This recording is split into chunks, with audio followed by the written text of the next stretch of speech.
চিংড়ি দিয়ে কিন্তু আমরা বিভিন্ন রকমভাবে পেঁয়াজু তৈরি করে খেয়ে থাকি। আজকেও চিংড়ি দিয়ে মজার একটি পেঁয়াজু তৈরি করে দেখাবো। এভাবে তৈরি করলে গরম গরম ভাতের সাথে খেতেও কিন্তু ভীষণ ভালো লাগে। ভিডিওটি যদি শুরু করে থাকেন তাহলে একটি লাইক কমেন্ট ও শেয়ার করতে পারেন। তৈরি করার জন্য আমি এখানে 1 কাপ মুগ ডাল আর মসুরের ডাল নিয়েছি, আর নিয়েছি কয়েকটি চিংড়ি মাছ। এবার ডালগুলোকে পানি ঝরিয়ে নিয়ে আমি ব্লেন্ডার জারের মধ্যে নিয়ে নিচ্ছি। ডালগুলোকে কিন্তু আমি 1 ঘন্টা ভিজিয়ে রেখেছিলাম। সাথে চিংড়ি মাছগুলোকেও নিয়ে নেব।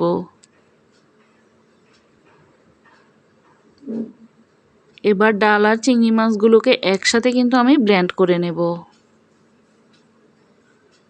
ব্লেন্ড করে নেওয়ার পর দেখতে এই রকম হয়েছে।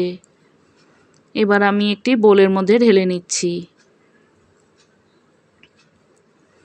এই রকম মাঝারি সাইজের একটি আলুকে আমি গ্রেটার দিয়ে গ্রেট করে নিচ্ছি। পেঁয়াজুর মধ্যে এইরকম একটা কাঁচা আলু গ্রেট করে দিলে কিন্তু পেঁয়াজুর স্বাদটাই বেড়ে যাবে।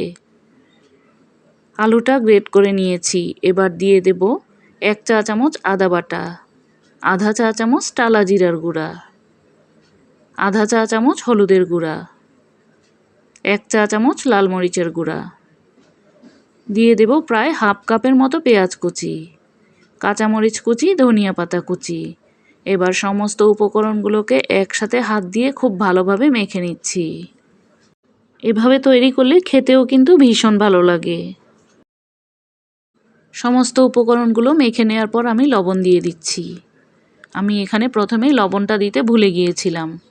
লবণটা দেওয়ার পর নাড়াচাড়া দিয়ে খুব ভালোভাবে মিশিয়ে নিচ্ছি।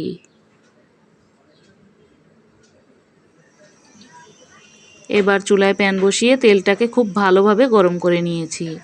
চুলার আঁচটাকে মাঝারি হিটে করে এবার আমি এই পেঁয়াজগুলোকে এইরকম পাতলা পাতলা করে ভেজে নেব। আমি এইরকম পাতলা করেই ভেজে নিচ্ছি, আপনারা আপনাদের পছন্দ অনুযায়ী নেবেন। তবে এভাবে পাতলা করে ভেজে নিলেই কিন্তু খেতে বেশি ভালো লাগে।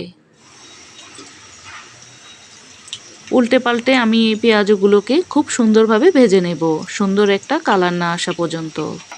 চুলার আঁচটা কিন্তু কোনোভাবেই বাড়িয়ে দেওয়া যাবে না, তাহলে কিন্তু উপর থেকে পুড়ে যাবে, মুচমুচে হবে না। ভেজে নেওয়া হয়ে গেলে এবার আমি এই পেঁয়াজগুলোকে তুলে নিচ্ছি। এই পেঁয়াজগুলো কিন্তু গরম গরম ভাতের সাথে খেতে ভীষণ ভালো লাগে। অনেকেই কিন্তু অনেকভাবে এই চিংড়ির পেঁয়াজুটা তৈরি করে থাকেন। ভালো লেগে থাকলে আজকের এই রেসিপিটি ট্রাই করতে পারেন। আজকের মতো এখানেই বিদায় নিচ্ছি। আবারও দেখা হবে নতুন কোনো রেসিপি নিয়ে।